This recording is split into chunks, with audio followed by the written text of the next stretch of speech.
Limbayat police station વિસ્તારમાં દોસ્તોએ દોસ્તના મર્ડરનો લીધો બદલો। લિંબાયત પોલીસ સ્ટેશન વિસ્તારમાં જયેશ પટેલ નામના યુવક જે નિંડોલી વિસ્તારમાં રહે છે અને લિંબાયત વિસ્તારમાં દોસ્તાર સાથે ચા પાણી કરતો હતો તે દરમિયાન વિશાલ બોરખ અને તેના અન્ય 4 આરોપીઓ ત્યાંથી પસાર થતા હતા। એ દરમિયાન વિશાલ બોરખે કહ્યું કે આ એક જયેશ પટેલ છે જેણે આપણા દોસ્તની હત્યા કરી હતી અને મારી માને પણ માર્યું હતું। તે દરમિયાન જયેશ પટેલ સાથે વિશાલની બોલાચાલી થતા વિશાલે એની પાસે મૂકેલો ચપ્પુ જયેશને છાતીના ભાગે મારી દીધો। આ સારવાર દરમિયાન તેનું મોત નીપજ્યું હતું। જયેશ પટેલ અગાઉ મર્ડરના ગુનામાં જામીન પર છૂટ્યો હતો। લિંબાયત પોલીસે આ 5 આરોપીઓની ધરપકડ કરી કાયદેસરની કાર્યવાહી હાથ ધરી છે। સાંજે લિંબાયત પોલીસ સ્ટેશન વિસ્તારમાં એક જયેશ પટેલ કે જેઓ ડિંડોલી વિસ્તારમાં રહે છે તેઓ પોતાના મિત્ર વિશાલ સાથે ત્યાં દુકાન ઉપર ચા પાણી કરવા માટે ઊભા હતા અને પાણીની બોટલ લઈ રહ્યા હતા।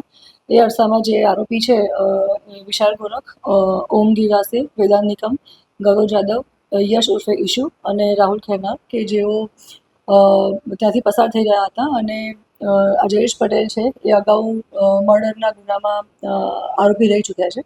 અત્યારે જામીન ઉપર છૂટેલા હતા અને તેને જોતા જે આ વિશાલ બોરખ અને એના સાથીદાર મિત્રો છે એ લોકોએ અંદર સંવાદ કર્યો કે આ એ જ જયેશ છે કે જેણે આપણા મિત્રનું મર્ડર કરેલું હતું અને મારા મધરને પણ મારેલા હતા।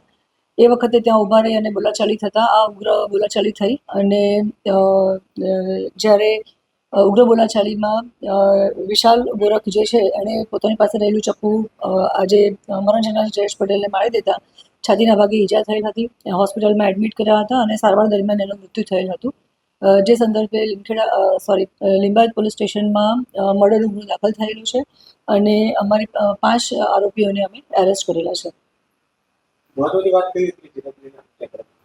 અગાઉ જે મરણ જનાર છે જયેશ પટેલ એણે જે મર્ડર કરેલું હતું આરોપી જે છે અત્યારે વિશાલ ગોરખ એના મિત્રનું મર્ડર કરેલું હતું અને વિશાલ ગોરખના માતાને પણ જે તે સમયે એણે મારામારી કરેલ હતી। એ વાતની અદાવત રાખી અને વિશાલ ગોરખ વાગે ચપ્પુથી મરણ જનાર ઉપર હુમલો કર્યો હતો અને સારવાર દરમિયાન એનું મૃત્યુ થયું હતું। મૃતક જયેશ એ નાની મોટી છુડક મજૂરી અને જોબ પણ કરતો હતો।